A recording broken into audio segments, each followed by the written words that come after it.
Bonjour Maître Marcel Poirier. Bonjour Grégory. Merci de nous accueillir une nouvelle fois chez vous. On va parler non pas aujourd'hui des questions liées à l'immigration comme on avait l'habitude de les développer avec vous, mais on va s'intéresser à votre parcours personnel pour en apprendre davantage sur vous, sur votre venue aux États-Unis, votre parcours, votre carrière. On peut déjà préciser que vous êtes installé ici aux États-Unis depuis une trentaine d'années et que vous êtes originaire du Québec. C'est ça. Alors, je suis arrivée aux États-Unis à l'âge de 17 ans, originaire du Québec, née à Montréal, mais d'un père français et d'une mère brésilienne. J'ai vécu 8 ans en France, de l'âge de 6 mois à 8 ans. Ensuite, de retour au Canada et à l'âge de 17 ans, déménagé ici aux États-Unis où j'ai fait mes études. Alors avant d'arriver aux États-Unis, vous avez commencé à étudier au Canada. Vous avez été à l'école des Ursulines de Québec. C'est ça. Après mon retour d'Europe, j'ai été éduquée aux Ursulines de Québec pour le primaire et le secondaire. Malheureusement, ce diplôme n'a pas été reconnu quand je suis arrivée ici aux États-Unis. Et qu'est-ce qui vous a incité justement à venir ici aux États-Unis? Vous aviez l'âge de 17 ans à ce moment-là? J'avais l'âge de 17 ans. C'est vraiment ma mère qui m'a encouragée à quitter le Québec pour faire mes études ici. J'avais été accueillie dans une famille qu'elle connaissait et vu qu'elle était très, très malade, elle m'avait encouragée de partir et d'essayer de faire mes études dans un autre pays. Et ça a été assez compliqué pour vous de venir vous installer ici? Ah ouais, ça a été très difficile pour moi parce que ma mère elle est décédée quelques mois après mon arrivée et je ne parlais pas du tout anglais. Et aussi, je n'avais pas d'argent. Alors, ça a été le parcours du combattant, comme je dis toujours, d'arriver aux États-Unis, devoir faire un visa étudiant sans argent et vraiment sans famille, et de trouver les aides nécessaires par rapport aux prêts étudiants, faire un visa étudiant. Alors, ça a été très, très difficile. Vous saviez déjà que vous alliez vous lancer dans une carrière d'avocate à ce moment-là? Alors oui, parce que aux Ursulines, c'est une école qui nous pousse énormément. Et durant les années où j'étais là-bas, nous avions déterminé avec le groupe que j'allais devenir avocate. Alors, c'était vraiment mon but. Je voulais le faire au Québec. J'avais été acceptée dans des très bonnes écoles là-bas. Et c'était toujours mon rêve, c'était de devenir avocate. Je ne pensais pas le faire dans un pays étranger, ni dans une langue que je ne connaissais pas. Donc vous deviez gérer de front à ce moment-là deux difficultés. Vous insérer finalement sur le territoire américain pour vos études, apprendre la langue et également gérer votre immigration un petit peu pour ce que vous faites aujourd'hui pour vos clients. Donc ça a été deux parcours du combattant à ce moment-là? Oui, alors la langue, ça a été le problème le plus important. J'ai perdu 1 an en arrivant parce que j'arrivais pas à parler du tout. J'étais obligée de faire des cours qu'on appelle en anglais remedial pour les gens qui sont pas capables d'avoir le niveau. Alors, j'ai été obligée aussi de repasser mon diplôme d'études secondaires, qu'on appelle high school ici. Parce que ce n'était pas reconnu, c'est ça? Malgré tout, malgré l'école des Ursulines, ce n'était pas reconnu sur le territoire américain. Malgré que le diplôme était canadien, ce n'était pas reconnu parce qu'au Canada, nous avons 1 an de moins, une année de moins d'études qu'aux États-Unis. Alors, ils ont refusé mon diplôme d'études secondaires. Ils m'ont demandé de refaire ce qu'on appelle en anglais un GED, qui est pour ceux qui n'ont pas réussi à finir leurs études. Alors, j'ai vraiment recommencé à 0 et moins de 0. Tout le monde est un peu au courant du coût des études aux États-Unis. J'avais pas d'argent non plus. Alors, j'étais obligée de faire des prêts étudiants. Et dans ces années-là, on parle d'il y a 30 ans passés, dans ces années-là, les taux d'intérêt étaient à plus de 18 % d'intérêt et j'avais pas de garantie. Le système américain est très, très, très dur, surtout pour les gens qui arrivent pour étudier sans argent. Alors, essayer d'apprendre la langue, essayer de repasser les examens, d'avoir beaucoup de difficultés à écrire et à lire en anglais, même si j'avais un niveau d'anglais scolaire, comme on dit, je ne pouvais pas demander un verre d'eau dans un restaurant. Alors, c'était mon début ici aux États-Unis. Et comme j'expliquais, je n'avais pas d'argent, alors j'étais accueillie dans une famille qui était là pour m'aider parce que ma mère est décédée il y a quelques mois après mon arrivée. Et je lui avais fait une promesse que j'allais rester aux États-Unis, mais ça a été une promesse durement qui était très, très difficile. Très difficile à maintenir. Vous avez fait preuve de beaucoup de courage, finalement, vous êtes accroché. Ça a pris combien de temps avant que vous puissiez rentrer à l'université de Miami pour étudier le droit? Alors, j'ai perdu 1 an d'études. Ensuite, j'ai été obligée d'aller dans les collèges communautaires parce que je n'étais pas acceptée dans les universités qui étaient plus avancées.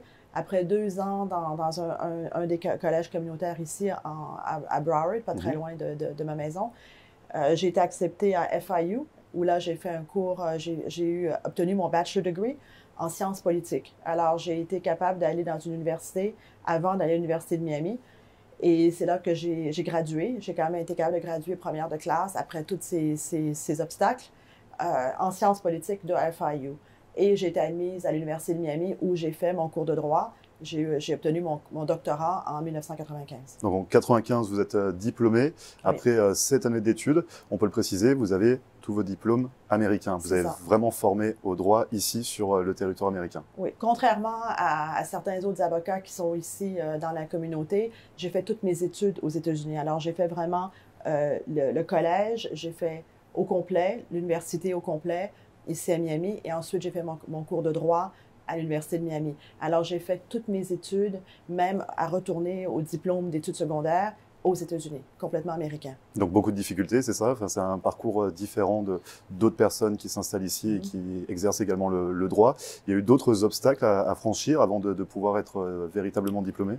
Alors, ce qui a été difficile, bon, le cours de droit a été très, très, très difficile. En plus, l'année où j'ai commencé, c'est l'année où nous avons été frappés par Hurricane Andrew, où l'Université de Miami a été complètement dévastée.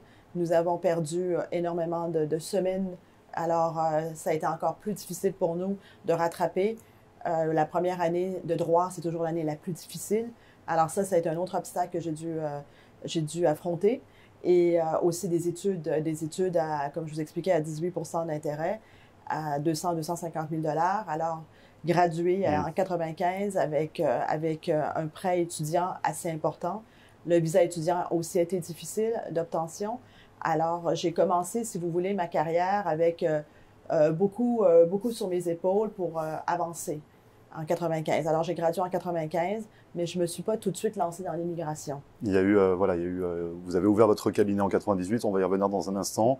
Il y a eu également d'autres parcours professionnels, toujours dans le droit, avant de vous lancer dans l'immigration. Mais pour revenir, vous l'avez un petit peu évoqué également par rapport à votre visa d'étudiant. Donc là, on a parlé de votre parcours scolaire, parcours au niveau de vos études. Par rapport à ce visa étudiant, vous deviez également le gérer de front. Ça a été compliqué à obtenir ce visa à l'époque? Le visa étudiant, c'est moi qui l'ai géré avec l'aide de l'école et avec la famille qui m'a accueilli également, parce je devais avoir un toit sur la tête pour vivre.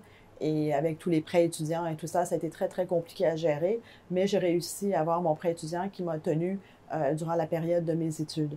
Et en 95, en graduant, j'ai été travailler pour un cabinet d'avocats et là, j'ai appris la plaidoirie. Je n'ai pas commencé avec l'immigration, j'ai commencé avec la plaidoirie pendant les premières années avant d'ouvrir mon cabinet. Donc, c'est ce qui vous a permis également d'avoir un autre visa pour continuer à rester sur le territoire américain? Bon, éventuellement, on parle d'il y a 33 ans passés. J'ai obtenu ma carte verte par la suite. Et en 98, quand j'ai ouvert mon cabinet, j'ai commencé avec la plaidoirie, comme j'expliquais, au niveau criminel et civil. Et ensuite, voyant les difficultés des clients autour de moi, c'est là que j'ai commencé à travailler dans l'immigration. Avant de parler justement de l'ouverture de votre cabinet, vous tirez quel bilan de ces années passées aux États-Unis depuis votre arrivée finalement à 17 ans jusqu'à l'obtention de votre diplôme en 95? Alors aujourd'hui, qu'est-ce que j'en tire comme conclusion et ce que j'essaie d'expliquer surtout aux jeunes autour de moi qui me contactent pour me demander comment j'ai fait et tout ça.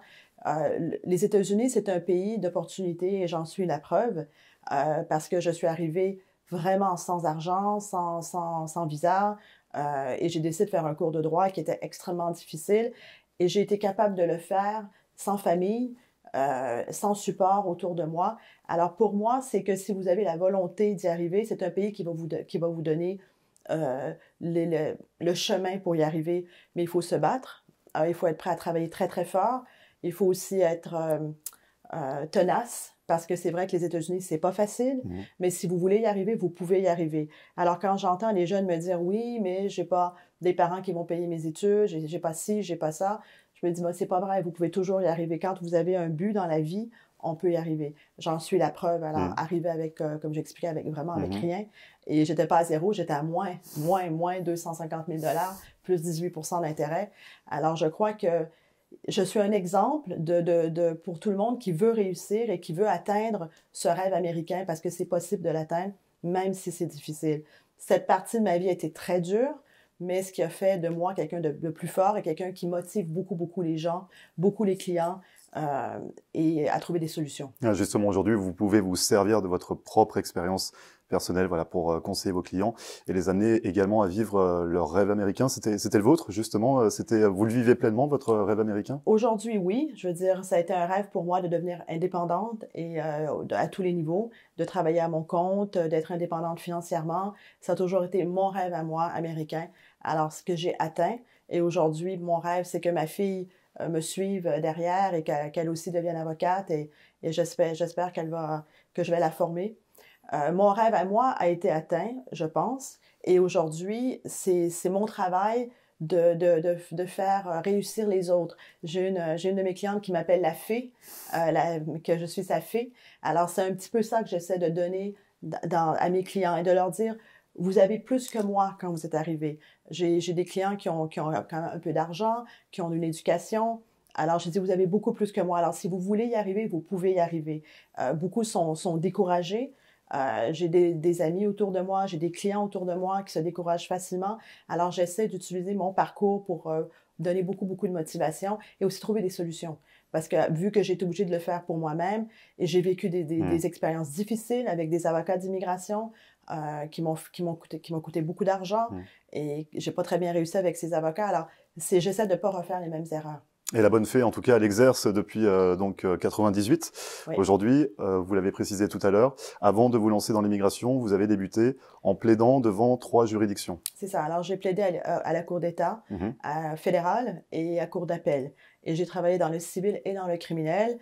J'ai également été spécialisée dans les traités des prisonniers entre le Canada et les États-Unis. Il existe un traité entre les deux pays et avec l'aide du consulat canadien, j'ai travaillé aussi dans ce domaine qui est extrêmement spécialisé, où les prisonniers canadiens avaient un droit de retour dans leur pays parce que les lois c'était différentes et les sentences étaient différentes. Alors, j'ai travaillé beaucoup dans le domaine criminel. J'ai travaillé beaucoup à la cour. J'ai également fait un peu de travail au niveau du droit de la famille, mais ça, j'ai mis de côté rapidement parce que c'était trop émotionnel et trop difficile dans ces années-là. Alors, je suis restée vraiment, on appelle en anglais un litigator. Alors, j'ai plaidé différents dossiers très difficiles. Et finalement, quand l'immigration est devenue un point important dans ma carrière, j'ai décidé d'arrêter la plaidoirie. Et donc justement, on aura l'occasion d'en reparler dans une prochaine vidéo, de ce passage au droit de l'immigration, qui est une véritable passion pour vous aujourd'hui. Et donc on se retrouvera très prochainement, Maître Marcel Poirier, pour développer cette nouvelle facette que vous exercez depuis de nombreuses années maintenant aux États-Unis. Merci Grégory, c'était un plaisir. Merci à vous, Maître Marcel Poirier, à très bientôt. Merci.